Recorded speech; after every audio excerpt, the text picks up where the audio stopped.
Welcome to the After Spin, opinions from thought leaders in our state. Becki Gray, the Ferguson, Missouri shootings opened a lot of questions regarding local law enforcement. A lot of folks are suggesting that officers be equipped with personal cameras at all times so that there's a record of their actions.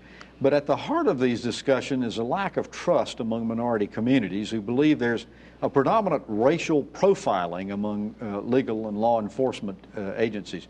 What can we do to improve that trust factor? Well, I think trust factor is the key with this. And there have been studies, there have been at least 3 or 4 academic studies that have been done looking at this. This is not a problem that's just been in Ferguson. We've seen instances similar to this in Cincinnati in 2001, I believe it was.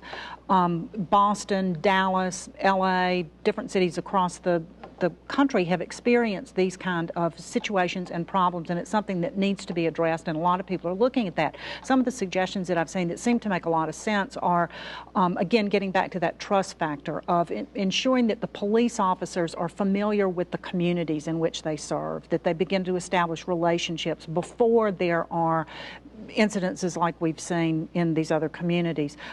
Things like taking off the black gloves, and by that I mean instead of militarizing the police, people that are confronted with that feel victimized by that kind of thing, and just being sensitive how other people feel about things. Again, suggestions of police officers teaching reading to 3rd graders, coaching basketball teams, interacting with people on the streets, because that's where the real trust begins. It seems like that in some of the surveys that have been taken, that in general, people feel that the police officers are competent and that they are dependable, where there are problems in that they don't share the same priorities with people in the communities, and also that the trust and respect factor is there. So it's something, again, that it is widespread across the United States. This is not just a African-American problem. It's not a racial problem. This is an American problem.